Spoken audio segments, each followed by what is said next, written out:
Nous sommes en ligne à présent avec Philippe Carsanti, qui est le président du comité Trump France. Bonsoir Philippe.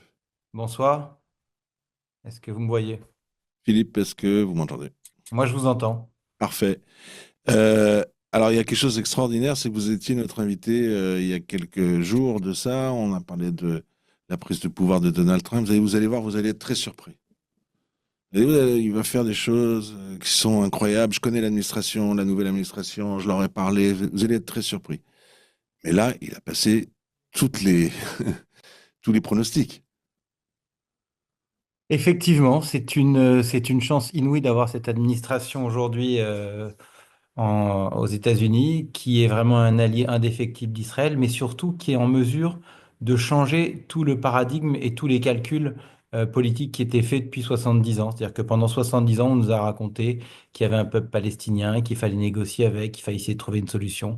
Et là, on se rend bien compte qu'on retourne à l'époque, je dirais, pré-création de l'État d'Israël, que les gens qui vivent à Gaza et qui vivent en Samarie et en Judée sont des Arabes comme les autres, certains venant plutôt d'Égypte ou du Soudan, d'autres plutôt de ce qu'on appelait à l'époque la Transjordanie, qu'on appelle maintenant la Jordanie, et qui était donc la Palestine historique.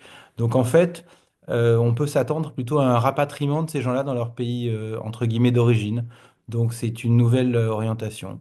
Si ça se passe comme ça, ce serait assez formidable pour l'État d'Israël et pour la paix dans le monde.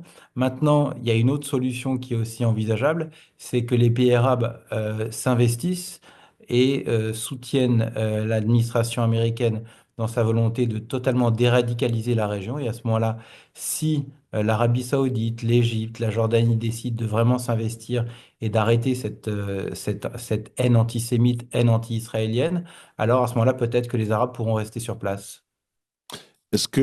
Et qu'est-ce qu'on fait si les Palestiniens ne veulent pas bouger? Ils sont là.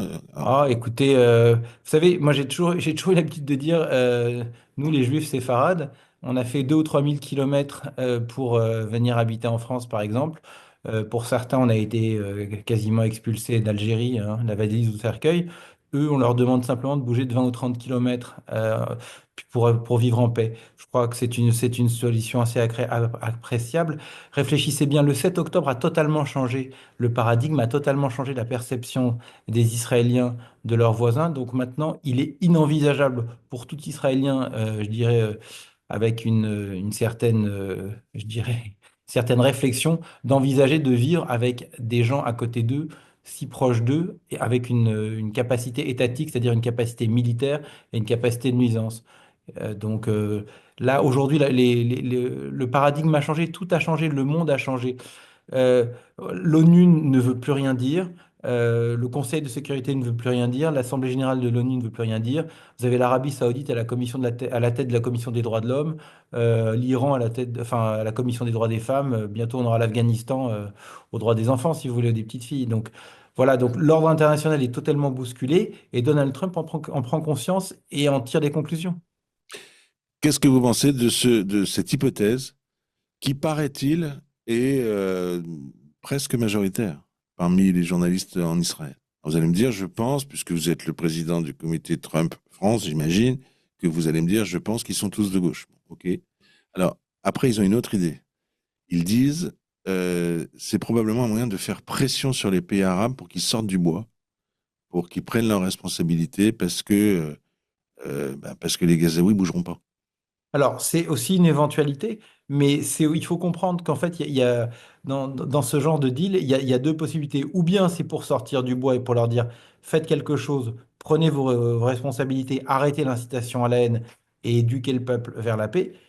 L'autre solution, c'est vraiment de montrer on pourra le faire et on le fera. Il y a vraiment un moment donné où il faut comprendre que c'est une question de vie ou de mort. C'est ou eux ou nous. Donc nous, on veut pas les tuer, hein. Les Israéliens ou les Juifs du monde entier ne veulent pas tuer les Arabes qui vivent autour d'Israël. Simplement, ils veulent pouvoir continuer à vivre en paix ou pouvoir enfin vivre en paix. Parce que ça fait quand même 70 ans. Vous savez, j'entends souvent le mot conflit israélo-palestinien. Il n'y a jamais eu de conflit israélo-palestinien. Il n'y a jamais eu de conflit israélo-arabe. Il y a une volonté délibérée des peuples arabes qui entourent Israël et des pays arabes autour de détruire l'État d'Israël. Israël n'a jamais déclenché de guerre pour annihiler qui que ce soit autour de lui. Et c'est vraiment ça qu'il faut bien comprendre. Israël est toujours en défense par rapport aux agressions qu'il subit. Donc maintenant, les choses sont claires. Est-ce que les pays arabes vont prendre leurs responsabilités et arrêter cette incitation à la haine? Ou bien, s'il ne le faut pas, eh bien, il faudra déplacer des gens. Et vous savez, ce qui m'amuse souvent, c'est que j'entends les diplomaties européennes, notamment la diplomatie française, qui est toujours la dernière à être intelligente. Et je pense qu'on sera, comme je dis souvent, les diplomates français seront peut-être les derniers à rejoindre les accords d'Abraham. Vous savez, le dernier pays arabe, enfin, sous influence arabe, à rejoindre les accords d'Abraham. Mais ils sont toujours à la ramasse. Et puis à côté de ça, vous avez aussi les vrais antisémites occidentaux, type Dominique de Villepin, qui sont prêts à faire mourir jusqu'au dernier arabe pour détruire l'État d'Israël. Voilà un petit peu la situation.